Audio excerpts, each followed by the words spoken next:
Nous sommes de retour sur le plateau de TV Finance pour cette édition du 1er septembre 2023. Merci beaucoup si vous nous rejoignez à l'instant et merci beaucoup pour votre fidélité. Désormais, il est l'heure de retrouver Eric Galliègue, le directeur de la recherche de FI Advisor Valcamp, pour son point stratégique hebdomadaire. Bonjour Eric. Bonjour Louis-Antoine. Merci Eric d'être avec nous ce matin. Vous êtes donc directeur de la recherche chez FI Advisor Valcamp, avec nous toutes les semaines pour nous dresser le bilan de la semaine écoulée en vous appuyant sur des informations macro, micro, financières, économiques et leur impact sur les marchés actions. Avant de commencer votre rubrique, ou pour commencer votre rubrique, Eric, quel est le bilan de la semaine ? Le bilan est positif, il est très positif aux États-Unis où on a eu un rebond de l'ordre de 3,5% à peu près. La hausse a été un peu plus limitée sur le CAC 40 puisqu'on a gagné 1,5% et on a donc du côté de l'euro une stabilisation donc autour de 1,08 contre le dollar. Après donc ça baisse parce qu'on avait baissé de l'ordre de 4% en fait au cours du mois d'août sur la parité euro-dollar. Donc au total un marché qui continue de progresser malgré un petit regain de volatilité qui est quand même très limité. Ok, on le note. On va s'attarder maintenant aux informations que vous avez sélectionnées pour nous, les informations essentielles qui peuvent expliquer en grande partie l'évolution des indices. On va commencer par l'inflation qui a été publiée des deux côtés de l'Atlantique, mais on va s'intéresser plutôt à celle en zone euro. Alors il y a deux lectures possibles. Quand on zoome sur chaque pays et quand on dézoome et qu'on l'analyse plus globalement dans la zone euro, qu'est-ce que vous en avez retenu ? Je retiens que globalement, on a donc un léger rebond du niveau de l'inflation, d'une façon générale, en Europe, et des situations forcément très différenciées selon les pays, puisque on a 2,6% d'inflation en Espagne, qui est quand même un rebond par rapport aux 2,3% du mois précédent. On a 4,8 en France, contre 4,3 le mois précédent, et en Allemagne 6,1 contre 6,2. Donc c'est très très contrasté suivant les pays, et globalement le sentiment que j'en retiens en Europe, c'est que on a l'impression que le sujet inflationniste demeure un sujet majeur en Europe, et peut-être un peu plus qu'aux États-Unis.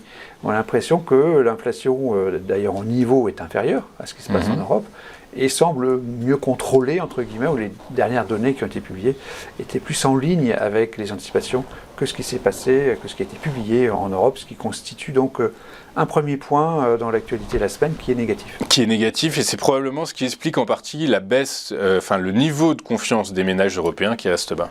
Alors oui, c'est le deuxième point qui concerne l'Europe à nouveau, avec effectivement la confiance des ménages qui reste à un niveau bas, à 85 sur l'indice INSEE, à moins 25,5 sur l'indice GfK, donc pour la confiance du consommateur allemand. Donc entre France et Allemagne, on a quand même plus de la moitié de l'Europe, bien sûr, voire les 2/3. Donc c'est véritablement un élément négatif, clairement négatif, parce que la reprise la reprise économique, la conjoncture économique est avant tout affaire de consommation des ménages, qui représente, comme vous le savez, 60-70% des PIB, et donc si la confiance des ménages n'est pas au rendez-vous, il n'y aura pas de reprise de la consommation, ce qui est effectivement en partie lié à l'inflation qui commence à miner un peu le moral des ménages et du consommateur. Et du consommateur.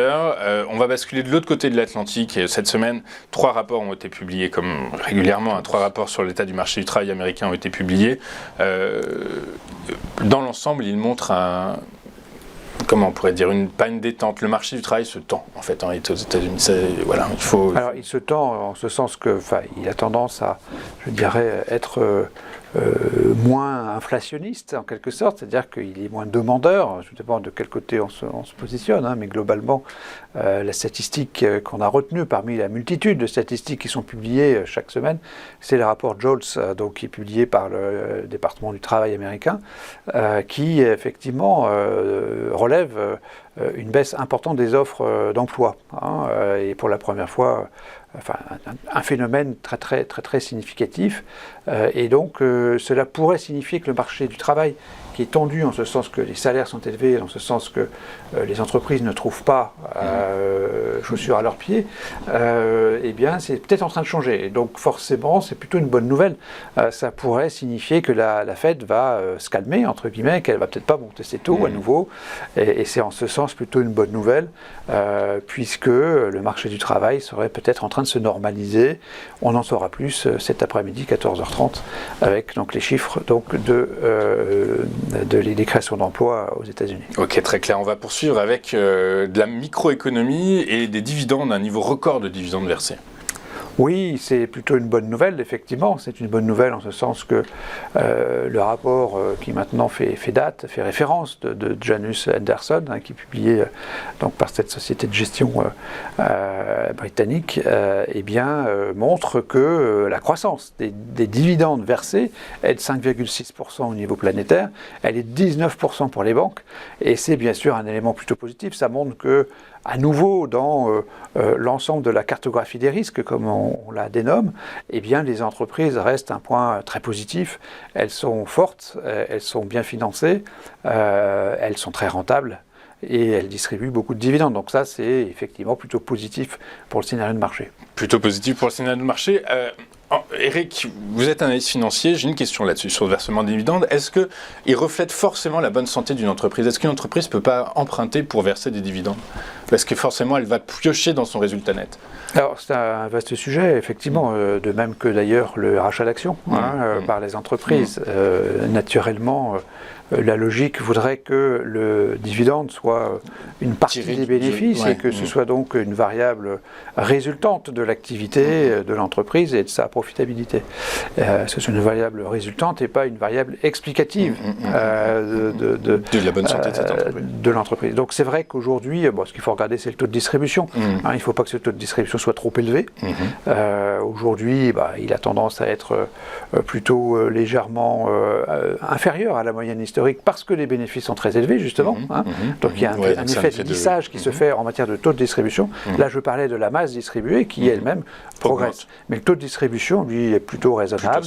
Et de ce point de vue-là, il faut bien dissocier l'analyse de la solvabilité des entreprises, et donc effectivement, le fait qu'elles aient trop de dettes ou pas assez de dettes. Et c'est vrai que, en tant qu'analyste, on n'aime pas les sociétés qui, finalement, augmentent leurs dividendes alors que leur situation financière se dégrade, ce qui est plutôt un mauvais signe. Ce qui est plutôt un mauvais signe. Merci pour votre réponse. Eric, on va finir, donc, donc en fonction de ce que vous avez mis en avant, mis en exergue cette semaine, quelle est la synthèse de la semaine? La synthèse est une synthèse négative. Alors, on considère que la baisse des offres d'emploi est négative d'un point de vue économique. D'un point de vue économique, ça signifie que le ralentissement commence à peser sur le marché de l'emploi et donc sur les offres d'emploi. Donc, c'est un point important parce qu'on peut effectivement considérer qu'en termes monétaires, c'est plutôt positif et que ça va amener à peut-être moins d'inflation, donc moins de hausse de taux, ou plutôt des baisses de taux, mais on le considère comme négatif. Alors, ceci, effectivement, c'est le seul point qui est vraiment délicat dans l'interprétation de l'actualité. Nous, on considère que c'est un point négatif, d'aucuns considèrent que c'est un point positif, et d'ailleurs, les taux de marché ont beaucoup baissé à la suite de ça. Mais globalement, donc on est à -2, donc toujours une semaine négative dans cette interprétation de l'actualité et dans la notation des risques qui demeurent donc plutôt élevés. Et nous considérons que, effectivement, ce niveau de risque reste élevé, ce qui n'empêche pas que le momentum des marchés demeure positif. Comme le montre donc ce graphique que nous produirons maintenant régulièrement et qui montre en fait, qui est un indicateur de momentum des actions, qui montre donc que depuis une dizaine de mois, ce momentum est très positif. On est donc sur la partie haute de ce graphique avec la courbe jaune qui donne le spread entre les actions qui sont dans une tendance haussière forte et les actions qui sont dans une tendance baissière forte. Donc le spread entre les deux a baissé un petit peu, il a rebondi au cours de la toute dernière semaine, mais globalement on reste toujours dans un momentum positif. Donc c'est vrai qu'il faut bien comprendre la différence d'analyse entre ce momentum positif et l'analyse du risque que nous faisons, qui apparaît sur ce slide, qui est classique, historique. Et donc au total, on considère que, effectivement, à court terme, on peut se laisser porter par le momentum, en quelque sorte, avec des indications toujours positives, avec un marché qui a la force d'encaisser des mauvaises nouvelles fondamentales, comme il l'a fait depuis de nombreux mois. Donc ça, c'est un constat qu'il faut faire, sachant que, toujours, le niveau de risque, selon nous, demeure élevé. Et ça, donc, effectivement, c'est aux investisseurs de pouvoir utiliser ces éléments-là qui sont essentiels dans la gestion d'actifs. Mais donc globalement, est-ce que vous nous recommandez d'entrer d'entrer sur le marché? Enfin, il faut regarder le marché action ou encore clairement, c'est encore beaucoup trop. Globalement, à nouveau, ça dépend profondément du profil de risque et du type d'investisseur. un investisseur qui a un niveau de risque plutôt moyen et élevé et qui est momentum minded, on va dire, qui considère que le momentum, c'est le momentum. Il faut y aller, il faut y rester. Alors que l'investisseur qui a un profil de risque moyen ou faible et qui a un souci, je dirais, de contrôler son risque, je dirais, général, aura tendance, effectivement, à ne pas plutôt rester à l'écart et à regarder.